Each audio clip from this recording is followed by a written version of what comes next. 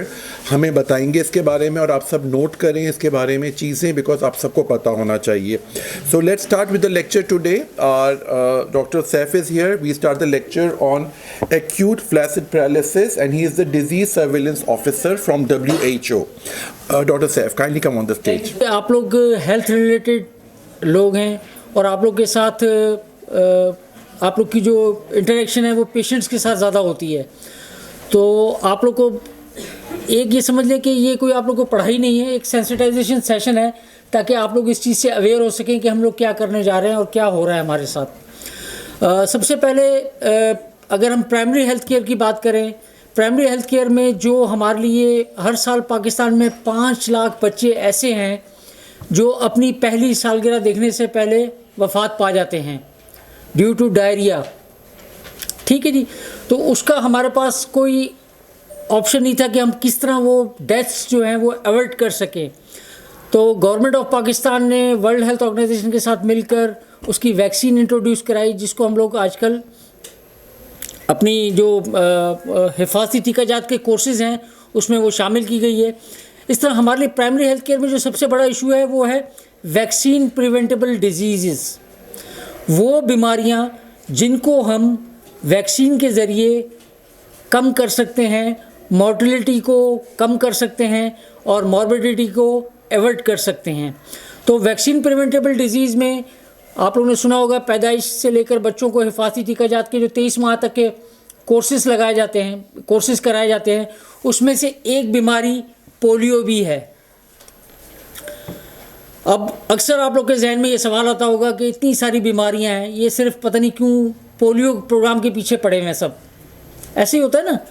Measles के आप लोग को खसरा के केसेस बहुत सारे मिल रहे होंगे, डायरिया के केसेस मिल रहे होंगे, टाइफाइड के केसेस मिल रहे होंगे, हेपेटाइटिस ए के मिल रहे होंगे केसेस, हेपेटाइटिस बी के केसेस मिल रहे होंगे. लेकिन अक्सर आप लोग के जहन में ये ख्याल आता होगा कि ये सिर्फ पोलियो के पीछे क्यों पड़े हुए हैं.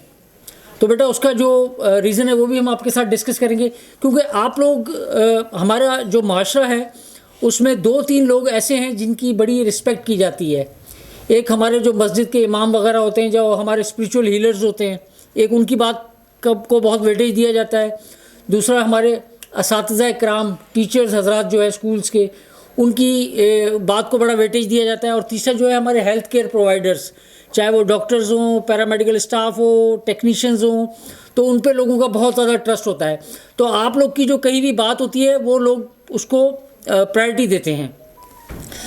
तो आज जो हम आपके साथ मेन डिस्कशन करेंगे वो एक्यूट फ्लैसिड पैरालिसिस पे करेंगे और इसकी सर्वेलेंस के बारे में करेंगे कि इसमें हमारा किरदार क्या है। एक बात ध्यान में रखिएगा कि जब भी हम आपसे कहते हैं कि एक्यूट फ्लैसिड पैरालिसिस, तो ये कोई बीमारी नहीं है। एक्यूट फ्लैसिड पैरालिसिस जो है ये एक सिंड्रोम है, अलामात का मजमूआ है। बहुत सारी अलामात ऐसी होती हैं जिसमें फॉर एग्ज़ाम्पल अगर आपके पास कोई पेशेंट आपके पास आता है तो वो आप लोग के पास डॉक्टर हज़रात के पास आके कहता है कि जी डॉक्टर साहब मेरे सर में दर्द है, बुखार है, सर्दी लग रही है, तो वो अपनी अलामात बताता है। डायग्नोसिस हेल्थ केयर प्रोवाइडर का काम है और हेल्थ केयर प्रोवाइडर डायग्नोसिस किस बेस पे करता है? इन्वेस्टिगेशन की बुनियाद पर। मतलब अगर आपने जाके उसको डॉक्टर साहब को बताया कि जी मुझे यही अलामात हैं, तो वो आपका मलेरिया पैरासाइट का टेस्ट करवाएंगे, टाइफाइड का टेस्ट करवाएंगे, ठीक है जी। उसके बाद जब लैब उसको कंफर्म करेगी कि जी इनको मलेरिया है, तो फिर डॉक्टर साहब आपको मलेरिया की ट्रीटमेंट देंगे। ऐसे ही है। तो एक्यूट फ्लैसिड पैरालिसिस जो है वो कोई बीमारी नहीं है, एक सिंड्रोम है, एक अलामात हैं। तो ये अलामात किसी भी बीमारी में आ सकती हैं। तो हमने पोलियो को जब ढूंढना है तो हमने पोलियो वायरस को नहीं ढूंढना। उसका रीज़न ये है कि पोलियो का अगर कोई पेशेंट होता है तो वो 99% एसिम्प्टोमेटिक होता है। 99% लोग जो पोलियो के कंफर्म केसेस होंगे वो ऐसे होंगे जिनमें कोई भी अलामात नहीं होंगी। तो इसलिए ये हमारे लिए सबसे मुश्किल काम है कि हमने इसको पोलियो को कैसे ट्रेस करना है। दूसरी बात, आप लोग के जहन में मैंने जैसे पहले इंट्रोडक्शन में बताया कि जी हमारे जहन में ये फ़ौरन सवाल आता है कि ये पोलियो के सिर्फ पीछे क्यों पड़े हुए हैं, बाकी बीमारियों के पीछे क्यों नहीं पड़े हुए। तो इसका बेटा 2 रीज़न्स हैं। एक रीज़न ये है कि पोलियो माइलाइटिस का जो वायरस का जो कैरियर है वो सिर्फ ह्यूमन बीइंग है, सिर्फ इंसान उसका कैरियर है। जैसे मलेरिया का कैरियर फीमेल एनोफिलीज मॉस्किटो है ना ऐसे। तो हमने अगर मलेरिया को ख़त्म नहीं कर सकते, मलेरिया को हम कंट्रोल करते हैं, क्योंकि हम पूरी दुनिया के मच्छर नहीं मार सकते। पॉसिबल है ये? नहीं पॉसिबल। लेकिन पोलियो को हम एरेडिकेट कर सकते हैं। पोलियो को एरेडिकेट करने का तरीकाकार क्या है? क्योंकि इसका कैरियर क्या है? सिर्फ ह्यूमन बीइंग्स हैं, सिर्फ इंसान जो है इसके कैरियर्स हैं। तो हम पोलियो वायरस को एरेडिकेट कर सकते हैं। इसका मतलब ये नहीं कि हम सारे इंसानों को मार दें तो पोलियो ख़त्म हो जाएगा, लेकिन हमारे पास इसके लिए बहुत एक अच्छा टूल है जिसको हम कहते हैं OPV, ओरल पोलियो वैक्सीन। आप लोगों ने देखा होगा अक्सर बच्चों को 2 कतरे पिलाए जाते हैं, आपके घरों में हर दफ़ा टीमें आती हैं। तो ये हमारे पास एक बेहतरीन टूल है। एक तो रीज़न ये हो गया कि ये ह्यूमन कैरियर है, इसलिए हमने इसको ख़त्म करना है। दूसरा इसका रीज़न पोलियो का ये है कि दुनिया के 185 ममालिक में से पोलियो वायरस ख़त्म हो गया है। सिर्फ 2 ममालिक ऐसे हैं, पाकिस्तान और अफ़गानिस्तान, जहाँ पर ये पोलियो का वायरस मौजूद है। तो जब पूरी दुनिया इस पोलियो वायरस को एरेडिकेट कर चुकी है तो पाकिस्तान और अफ़गानिस्तान ने अभी तक नहीं किया। अगर हम ये पोलियो वायरस एरेडिकेट नहीं कर पाते तो हम पे इंटरनेशनल बैन्स लग जाएंगे। इंटरनेशनल बैन लग जाएंगे तो आपकी और मेरी सेहत पे क्या असर पड़ता है? आप मुर्शिद हॉस्पिटल में जॉब कर रहे हैं, टीचिंग कर रहे हैं, आप किसी और हॉस्पिटल में, जिना हॉस्पिटल में जॉब कर रहे हैं, आपकी जॉब चलती रहेगी, मेरी जॉब चलती रहेगी। ऐसे नहीं है बेटा। जब इंटरनेशनल बैन लगेंगे तो आपकी इंपोर्ट और एक्सपोर्ट इफेक्ट होगी। जब आपकी इंपोर्ट और एक्सपोर्ट इफेक्ट होगी तो कोई भी मुल्क से आपकी चीज़ बाहर नहीं जा सकेगी सॉरी, और कोई भी बाहर से चीज़ आपकी इंपोर्ट नहीं हो सकेगी। फॉर एग्जांपल, यहाँ से पाकिस्तान से बहुत ज़्यादा चावल एक्सपोर्ट किया जाता है, कॉटन एक्सपोर्ट की जाती है। तो जब पाकिस्तान से चावल और एक्सपोर्ट नहीं होगी तो हमारे पास डॉलर्स की शॉर्टेज हो जाएगी। ऐसे ही है। इंपोर्ट की अगर हम बात करें, यहाँ पर बहुत सारे ऐसे लोग होंगे जिनका किसी रिलेटिव का, किसी के भाई का मोबाइल मार्केट में कोई दुकान होगी, ठीक है। तो मोबाइल बाहर से इंपोर्ट किए जाते हैं। जब मोबाइल बाहर से इंपोर्ट होते हैं, मेरी अगर मोबाइल की दुकान है और बहुत बड़ी दुकान है तो मैंने वहाँ पर 10 लड़के भी रखे हुए हैं, 7 सेल्समैन। लेकिन जब मेरी इंपोर्ट बैन हो जाएगी, मैं बाहर से मोबाइल नहीं मंगा सकूँगा, तो जो 10 लड़के मैंने रखे हुए हैं उनको ज़ाहिर बात है मैं फ़ारिग कर दूंगा, और जब मैं उनको फ़ारिग करूंगा तो उनके वो बेरोज़गार हो जाएंगे, तो उनका घर का सिस्टम पूरा डिस्ट्रक्ट हो जाएगा। इसके अलावा एक और बड़ा रीज़न है बेटा कि हम मुसलमान अगर हैं तो हमारे पास हज और उम्रे की सादत से हम महरूम कर दिए जाएंगे। कोविड के ज़माने में आपको याद है क्या हुआ था कि हमारे पे हज पे सैंक्शन लग गया था, बैन लग गया था, उम्रे पे बैन लग गया था कि जी 50 साल से उम्र का बड़ा आदमी नहीं जा सके और ये नहीं हो सके और वो नहीं हो सके। तो हमारे लिए ये पोलियो रेडिकेट करना बहुत ज़रूरी है। अस्सलाम वालेकुम।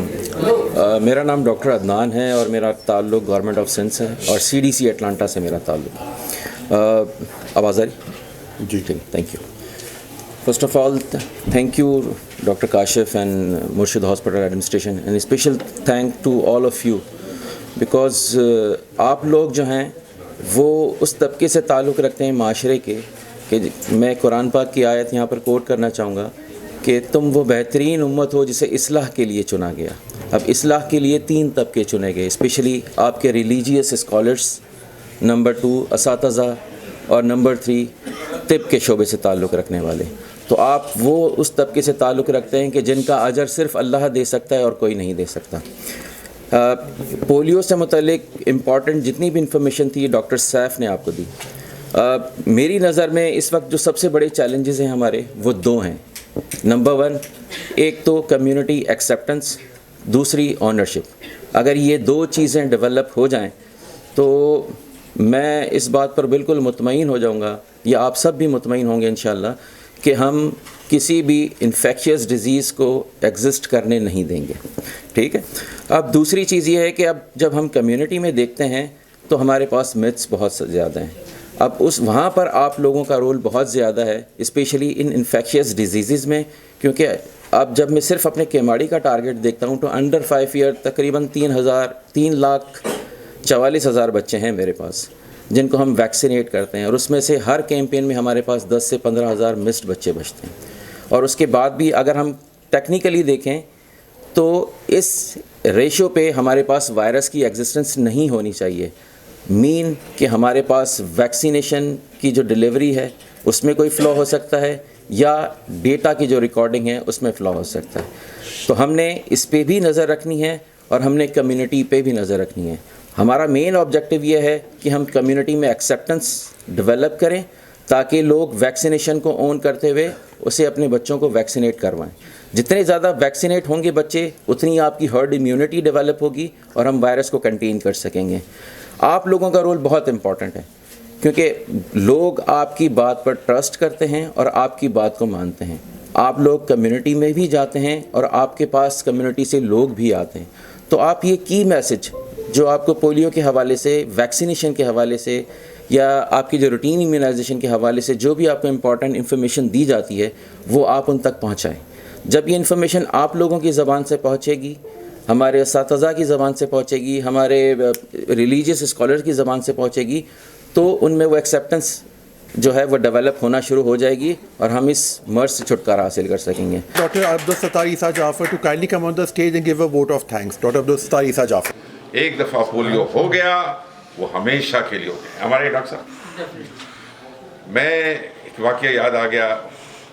एयरपोर्ट पे था तो एक खातून एक बच्चे को लेके अमेरिका जा रही, सुन ले बात गौर से, कहाँ जा रही थी, और एजुकेटेड औरत थी। मैंने ऐसी था तो मैंने कब पूछा, मैडम क्या हो गया बच्ची को, कहाँ? मैं एक मेरी आदत है, जो भी बीमार होता है उसको मैं हवाई जहाज़ के अंदर या एयरपोर्ट पे पूछते रहता हूँ, कुछ ना कुछ आगे सीखते रहूँ। कहा, डॉक्टर साहब मैं इस बच्चे को अमेरिका ले जा रही हूँ। अमेरिका ले जा रही? क्यों? इसको पोलियो हो गया।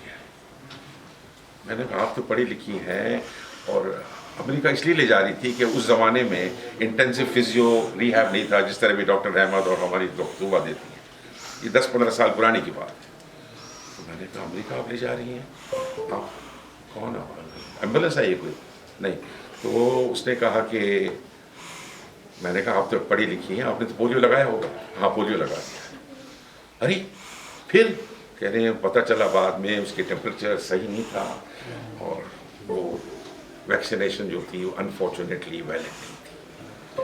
क्या मेरी इसमें गलती नहीं है, जो भी था ये 10-15 साल की बुढ़ापे है, सुना उसको जो वैक्सीन था वो सही टेम्परेचर पे नहीं था या एक्सपायर्ड, तो वो अमेरिका ले जा रही है काय के लिए, जस्ट फिजियो एंड रिहैब कि कोई लेटेस्ट ट्रीटमेंट आ गए, प्रोस्थेसिस आ गए। ये मरीज़ कभी ठीक नहीं होगा, उम्र भर रहेगा। हमारा राइट, कुछ हो तो मुझे बता दें, इसलिए मैं तो स्ट्रोक का मरीज़ ठीक हो जाता है, और गिलन बारे ठीक हो जाता है, और हाइपोकलीमिया ठीक हो जाता है। ये चीज़ें जो मैं डेली देखता हूँ, ये मरीज़ रिकवर हो जाते हैं। मगर ये एक दफ़ा किसी को हो गया, वो हो गया। तो आमिर ज़ेब से एक सवाल है, ज़रा खड़े हो जाओ। आप कौन से केसेस पहले होता है जो आप समझते हैं कि पोलियो है, तो मैं इन लोगों को बताऊँ, आप बताइए, इसलिए आप सबसे ज़्यादा अस्पताल में एक्सपीरियंस्ड है, मुझे भी बहुत सी चीज़ें नहीं पता है। डायरिया, एक्सेलेंट पॉइंट है। याद रखें, किसी बच्चे को परसिस्टेंट डायरिया हो, एक दफ़ा लिम्ब पैरालिसिस हो गया, फिर तो too late, am I right? फिर तो लेट हो गया, पोलियो शुरू हो गया। डायरिया है कि जो कंट्रोल नहीं हो रहा है, एंटीबायोटिक दे दी है, ये वायरल है, ये डायरिया एंटीबायोटिक से कंट्रोल नहीं होगा। ऐसा डायरिया हो रहा है, मेल न्यूट्रिशन हो रही है, तो आप सस्पेक्ट कर लें, सस्पेक्ट। बस एक हमारे पास प्रॉब्लम है कि यहाँ पोलियो की डिटेक्शन कराची में नहीं होती है, इस्लामाबाद जाता है। मगर जैसे डॉक्टर साहब ने बताया कि डिफरेंशियल डायग्नोसिस आनी चाहिए, और वो अस्पताल के अंदर हमारे पास अल्लाह का शुक्र है आईडी स्पेशलिस्ट भी है, पीडियाट्रिशियन भी है, न्यूरोलॉजिस्ट भी है। ज़रूरी है कि जब कोई ऐसा पेशेंट आया जिसको पैरालिसिस AFP कहते हैं, तो और ख़ास करके 15 साल से ऊपर है, तो बेशक पोलियो डिफरेंशियल में कम आएगा, मगर अदर डिजीज़ जैसे इन्होंने राइटली बताए, गिलन बारे सिंड्रोम में हर 2 महीने 3 महीने में एक देखता हूँ, ट्रांसवर्स माइलेटिस हर 6 महीने में एक देखता हूँ, हाइपोकलीमिया बिकॉज ऑफ डायूरेटिक्स की वजह से पोटेशियम अगर किसी का 3 से कम हो जाए तो उसको फ्लैसिड पैरालिसिस, अरे इसको तो GGB हो गया, पोलियो हो गया। पोटेशियम देखा उसका तो कितना आया, 2.8, कितना है 2.8, नॉर्मल है 4 to 5.5। उस मरीज को लेसिक्स मिल रहा था, फ्रूसोमाइड मिल रही थी, और पोटेशियम नहीं मिल रहा था, तो उसका पोटेशियम आ गया 2। अरे इसको तो पोलियो हो सकता है, इसको GBS होगा। जहाँ उसका पोटेशियम करेक्ट किया, वो मरीज ठीक हो गया। GBS आता है, जैसे उसमें बड़ी इंपॉर्टेंट डिफरेंस पॉइंट याद रखें GBS और पोलियो के अंदर, क्योंकि एज अ फिजिशियन हम GBS 10 साल की उम्र में भी देख सकते हैं, पोलियो भी देखते हैं। GBS एक्चुअली असेंडिंग पैरालिसिस होता है, नीचे से होगा, और नॉर्मली बायलैटरल होता है, दोनों तरफ, और पोलियो अक्सर यूनिलैटरल लेवल। तो ये एक बड़ा डिफरेंशियल पॉइंट्स है। बाकी और सेंसरी वगैरह, ट्रांसवर्स माइलेट में सेंसरी लेवल मिलेगा, इस किस्म की चीज़ें हैं। A good physician, a good paediatrician diagnose कर जाएगा। देन यू ऑब्वियसली, अगर आप समझते हैं कि पोलियो नहीं है, तो फिर आप अदर स्टडीज़ करें, नर्व कंडक्शन स्टडीज़ है, और ये है, और मगर सबसे इम्पोर्टेंट ये है कि पोलियो का आप इनको बताएं, और ये मरीज़ हाथ से निकल ना जाए, क्योंकि एक दफ़ा मरीज़ हाथ से निकल गया और उसको पैरालिसिस हो गई, तो कोई दवाई नहीं करें। आप लंदन जाएं, अमेरिका में जाएं, कोई दवाई नहीं। I am Dr. Wajid, pediatric infectious disease specialist and consultant pediatrician. बहुत सारी बातें हो गई। जिसने भी एक इंसान की जान बचाई, अल्लाह ताला कहता है कि पूरी इंसानियत की जान बचाई। तो हमारे पास जो मोस्ट इम्पॉर्टेंट थिंग्स हैं, क्या करना है कि हमारे पास आपको सस्पिशियस कब होना चाहिए। हमारे पास 4 किस्म के पोलियो टाइप प्रेजेंटेशंस होती हैं। एक एसिम्प्टोमेटिक, मींस आपको पता नहीं चलेगा कि ये किस तरह से जस्ट फीवर के साथ आया। एक है एबॉर्टिव पोलियो, जिसमें आपके कोई भी सिम्टम्स नहीं होगा। एक होता है बल्बार पोलियो, जो पेशेंट जो है नेज़ल रिगर्जिटेशन के साथ आएगा, सिर्फ आप कहेगा कि माँ कहेगी कि मुंह से पानी पी रहा है, नाक से निकल रहा है, ये बल्बार पोलियो है। और एक जो है वो एक्सक्रीट, जब पैरालाइटिक के साथ आया, जब वीकनेस के साथ आया। अब वीकनेस के साथ तो आया, ये क्लियर कट प्रेजेंटेशंस होंगी कि माँ कहेगी कि मेरा बच्चा जो ना पहले सही चल रहा था, अब जो ना उसको लड़खड़ाने में मसला हो रहा है, और आहिस्ता आहिस्ता ये जो है ना वो अभी चलना फिरना जो ना एक टांग से छोड़ दिया है। जिस तरीके से सर ने कहा कि आपने हर 15 साल से कम उम्र वाले बच्चा जो कि वीकनेस के साथ आता है, and the physicians suspect that it might be a polio, that case must be reported. आपका काम है कि सर, डॉक्टर सत्तार साहब ने कहा था कि अब ये पेशेंट जो ना मेरी डिफरेंशियल डायग्नोसिस में आ रहा है कि ये पोलियो भी हो सकता है, GBS भी हो सकता है, ट्रांसवर्स माइलेटिस भी हो सकता है, सारी प्रेजेंटेशन वही है। तो आपका काम है कि डॉक्टर साहब, ये तो सर ने कहा था कि हमें रिपोर्ट करना है। आप ये सर्वेलेंस जो है वो क्यों इम्पॉर्टेंट है कि उस बच्चे को अगर खुदा न खास्ता हो भी गया, तो वो क्या होता है कि एक एपिडेमिक का एक डेफिनेशन होती है ठीक है। लेकिन पोलियो की एपिडेमिक के डेफिनेशंस में क्या है कि एक single case of an polio will be labelled as an epidemic. Means आपके एरिया में जहाँ पे भी एक पोलियो का केस रिपोर्ट हुआ तो या डायग्नोस हुआ तो वो एरिया आपका जो है ना वो एपिडेमिक कहलाएगा और उसमें मॉपअप क्वालिटीज़ वगैरह वो सारी चीज़ें होंगी। अब इनकी WHO के जो भी प्रोटोकॉल्स होंगे हम उस पर अप्लाई करेंगे, मॉपअप करेंगे, वैक्सीनेशन करेंगे, जो एरिया हॉटस्पॉट डिज़ाइन करेंगे। तो आपका बेसिक काम ये है उस वक्त सर इसको सर्वेलेंस के लिए रिपोर्ट ज़रूर करना है और स्टूल भेजना है फॉर जो भी इनकी रिकमेंडेशन के हिसाब से वो NIH के लिए भेजना है। तो आपका काम जो है ना वो बहुत इंपॉर्टेंट है। ये क्या होगा कि एक होता है क्रॉनिक एक्सक्रिएटर्स। अब ये फॉर एग्जांपल इसका मकसद है कि ये जो वायरस है उस एरिया में ख़ास तौर पे जो है ना वो पाया गया है, तो उसका मकसद है कि वो वायरस वहाँ पे सर्कुलेट कर रहा है, तो वो वहाँ पे जो पॉपुलेशन होगी वो एक्सक्रिएट कर रही होगी वहाँ पे। तो we have to identify all the cases over there कि भाई कहीं कहीं पे अगर इसको खुदा न खासा पोलियो हो भी गया है तो बाकी जो एरिया है वहाँ पे हमको उनको आइडेंटिफाई करके हम उनको वैक्सीन दें ताकि वो जो ना वो किसी और को एक्सक्रिएट ना करें। IPV OPV सारी वैक्सीनेशन हमारे पास EPI प्रोग्राम में भी हैं। OPV जैसे होती है वो क्या करती है, हार्ड इम्यूनिटी प्रोवाइड करती है। हार्ड इम्यूनिटी का मकसद है कि अगर आप 70% पॉपुलेशन को इम्यूनिटी प्रोवाइड करोगे तो 30% ऑटोमेटिकली जो ना वो आपका वो हो जाता है, तो वो हम उसमें वैक्सीनेशन भी करेंगे। तो आपका बेसिक काम क्या है, सर्वेलेंस, रिपोर्टिंग, ये बहुत ही इंपॉर्टेंट काम है। ठीक है।